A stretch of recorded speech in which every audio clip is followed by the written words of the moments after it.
As the gaming market has always been crammed with content, even the best RPGs, platformers, and FPSs struggle to stand out. As such, developers are keen to think outside the box to ensure their products get a leg up against the competition. Turning Super Mario into a racer sounded stupid on paper, but Nintendo have been laughing all the way to the bank ever since Mario Kart took off. Pokemon Go sounded silly, and yet it made billions within days. Many thought Metal Gear Solid 2 would fail after our hero Solid Snake was given a back seat. Instead, it became one of the most celebrated games ever. Having said that though, there are times where you can't wrap your head around what the development team were trying to accomplish. When a game throws in a pointless twist, shameful product placement, or highly inappropriate content, you can't help but think, what on earth were they trying to do? I'm Jess from WhatCulture, and here are 10 video games that made you say, WTF were they thinking? Number 10. The Nurse Scene. The Adventures of Willy Beamish. The Adventures of Willy Beamish is a graphic adventure game where our titular star gets up to all sorts of wacky hijinks. Because of the simplistic setup and cartoony aesthetic, it's obvious this title is aimed at children. However, there are a couple of moments that are weirdly inappropriate. Firstly, Willy has a frog called Horny. It may be juvenile, but it's hard not to giggle when our protagonist yells his pet's name out of context. Also, you can tell some of the dialogue was deliberately written with double entendres. When you hear characters tell Willy that, quote, you can play with yourself, you know the line was written like that intentionally. However, The Adventures of Willy Beamish is best known for the nurse scene. And there's no chill way to say this, the nurse's chest is astoundingly large, to the point where it's distracting. When you see the way her boobs jiggle and contort in different directions every time she moves, you wonder how this kid's game got released without issue. Now, sexualizing women is nothing new in gaming, just look at Duke Nukem, Tomb Raider, and Soul Calibur, but The Adventures of Willy Beamish is supposedly geared towards kids. As such, it makes you wonder why nobody thought twice about designing this character so provocatively. Number 9. The Nightmare of Faceless Toads. Paper Mario: The Origami King. Although the Paper Mario spin-off is known for being overly cutesy, even by Mario standards, every installment has at least one disturbing moment, which jars with the light tone. The spider monster from Super Paper Mario freaked out players, the townsfolk who'd been turned into pigs, and the Thousand-Year Door left us spooked. And in Paper Mario Origami King, it's the toads in the Temple of Shrooms who give us the heebie-jeebies. While the block-breaking plumber explores this tomb, he'll discover a group of toads who've lost their possessions. What have they lost? Their faces! Also, every time you locate one of these disfigured toads, they'll trail behind you while you remain in the dungeon. When you see Mario being followed by an entire army of deformed mushroom people, it feels like you're trapped in a living nightmare. Somehow things get more surreal. After locating all 40 toads, they'll open a sealed door, allowing you to face the boss. How do they open the door? By performing a disco dance. After watching Mario having a boogie with dozens of faceless fungi,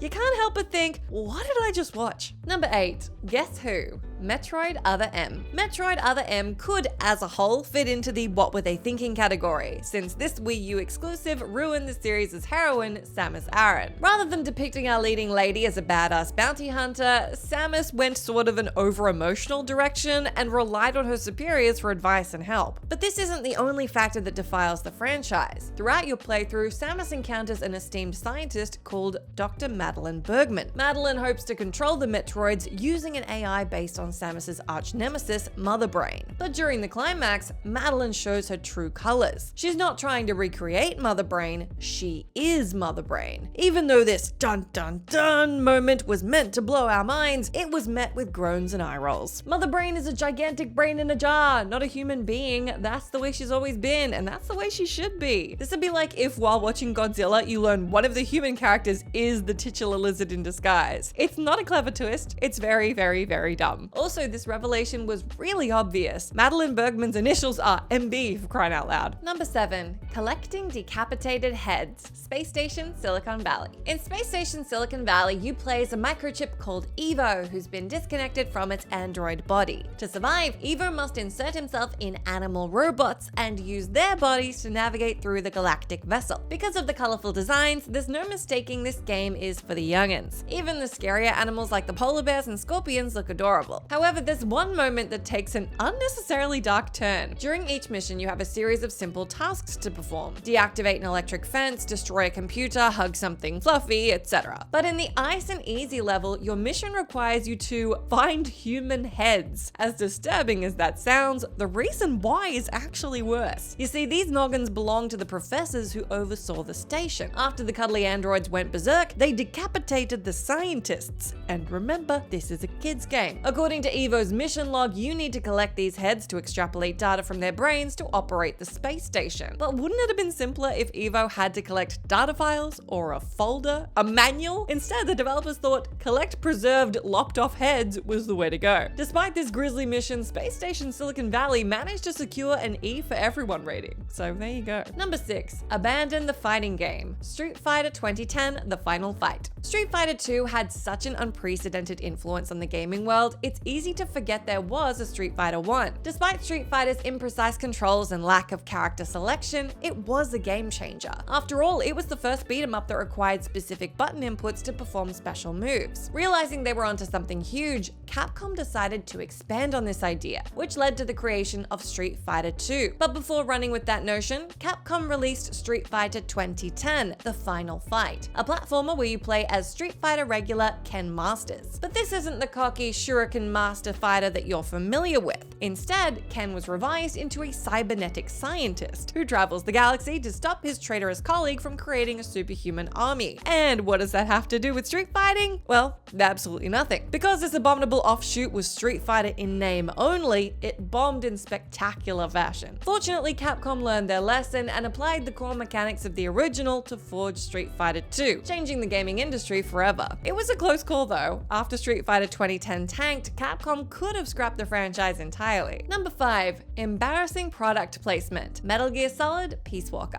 Metal Gear Solid Peace Walker opens with Big Boss leading his squad into Costa Rica to locate a hostile unit, who are allegedly transporting nuclear weapons. Based on that premise, you'd think Peace Walker takes itself pretty darn seriously. But because of the gripping plot and intense tone, it's jarring every time you stumble upon some blatant product placement. Now, this market technique has been used so many times before in previous MGS titles, but Peace Walker utilizes the ploy so rampantly, it feels like a parody. You can't walk anywhere without stumbling across Mountain Dew, Doritos, or Uniqlo shirts, even when you're out in the jungle. The game even promotes outdated accessories like Walkmans. Are Sony still selling Walkmans? Not only is relentless over marketing like this annoying, it ruins the immersion. How can you take your mission seriously when subsidiaries are figuratively ramming Famitsu magazines and Fritos down your throat every 5 seconds? Worse still, the product placement doesn't make sense. When injured, you can use Axe deodorant as a recovery item. Why would a substance designed to mask body odor heal bullet wounds? This shameless level of product placement is so excessive, the guys behind Pepsi Man would tell Peace Walker to rein it in a little. Number 4, The Volcano, Resident Evil 5. Resident Evil 6 may have been the Jump the Shark installment in Capcom's survival horror series, but the previous entry came pretty damn close. Resident Evil 5 kicks off with Chris Redfield heading into an African town to stop the Ouroboros virus from turning the locals into zombies. Over time, he learns the plague has been spread by Umbrella leader Albert Wesker, who infiltrated Chris's STARS unit during the first zombie outbreak. So far, so suitably cheesy. But during the showdown, things go nuts. After Chris crashes Wesker's jet, the former teammates must face off on an active volcano. As you look at your surroundings, you can't help but wonder how the franchise went from exploring a creepy mansion to this. Fighting the final boss while surrounded by lava is Super Mario's MO, not Resident Evil. Also, any player who tries to take the situation seriously gives up when they see Chris knock a 5-ton boulder into magma with a single punch. How'd he do that? Did the developers forget Chris Redfield doesn't have Goku-level super strength? And when you see Wesker's cartoonishly over-the-top death, you can't understand how the developers thought anyone could take this seriously. Number 3, unnecessary retcons and gameplay choices. Crisis Core Final Fantasy VII. Due to Final Fantasy VII's unparalleled success, it was no surprise when it spawned prequels, sequels, and movie adaptations. Even though churning out tie-ins could damage the brand's legacy, we ate it up. Final Fantasy VII had so many unanswered questions, and we were eager to revisit Midgar and learn more about the cast. So when Square Enix announced a prequel called Crisis Core that centered around Zack Fair, fans were as fired up as Ifrit. Because Zack was integral to Final Fantasy VII's plot, despite barely appearing, gamers were pumped up to see the former soldier member get fleshed out. Not only that, but Aerith, Cloud, and Sephiroth would also have their backstories expanded on. Although Crisis Core was well received, there are aspects of the story and characterization that dilute the original. Like the Phantom Menace, the narrative forces these members of the ensemble to have a connection for the sake of fan service. Zack is the person who named Tifa's bar?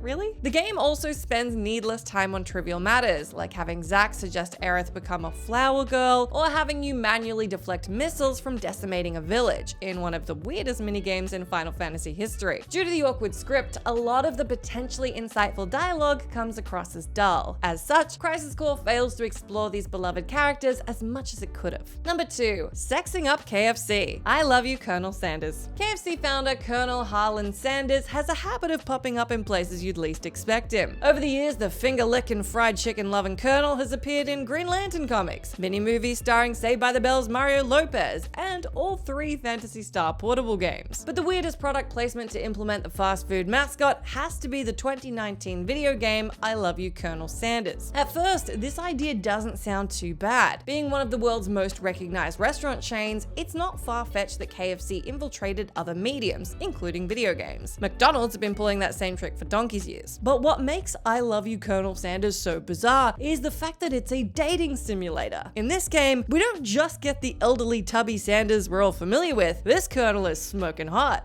For some reason. In the game, you work at a culinary school where you must impress Sanders with your dishes. Also, there's a professor who is a dog called Sprinkles. The premise sounds so surreal, it genuinely sounds like a sketch from The Critic or Family Guy, not a genuine game. Because of its unabashed zaniness, you'd imagine I Love You, Colonel Sanders would be, at the very least, entertainingly bad. Sadly, that's not the case, since this gimmicky title was met with universal hatred. But considering how stupid the concept is, what did the creators expect? Number 1. Nothing was real. Star Ocean Till the End of Time. It Was All a Dream is often considered the biggest cop-out in storytelling. Nevertheless, this feeble plot device is used relentlessly in films, TV, and video games. When Super Mario Bros. 2, Link's Awakening, and Final Fantasy X ended with this lame twist, it felt like our choices and hard work was meaningless. However, Tri-Ace tried to pull a different spin on this concept for Star Ocean Till the End of Time. After you've pumped 20 hours of your life into this sci-fi adventure, your party learns that everything they've experienced took place in a computer simulator. That's right, your ensemble discover they're living inside a video game. Although this meta twist is meant to be clever, it infuriated gamers. Not only did this revelation weaken the story, it cheapened everything that happened in the previous 2 installments, since all of those events took place in a simulation as well. Imagine 2 hours into watching Return of the King, you learn that everything that happened in the Lord of the Rings trilogy occurred in a false reality. That's how ridiculous this moment felt. And you know what the weirdest thing is? Your team isn't that bothered by the epiphany. When they're informed they've been part of a simulation, as long as memory has served them, they just shrug it off, as if they didn't learn the most earth-shattering truth in existence. Although Till the End of Time is a solid game overall, many would argue this pointless twist ruined the whole franchise. That's the end of our list, but do let me know down in that comment box if you can think of any other video games that made you think, what on earth were they thinking? As always, I've been Jess from WhatCulture. Thank you so much for hanging out with me. If you like, you can come say hi to me on my Twitter account where I'm at Jess McDonald, but make sure you stay tuned to us here for plenty more gaming goodness.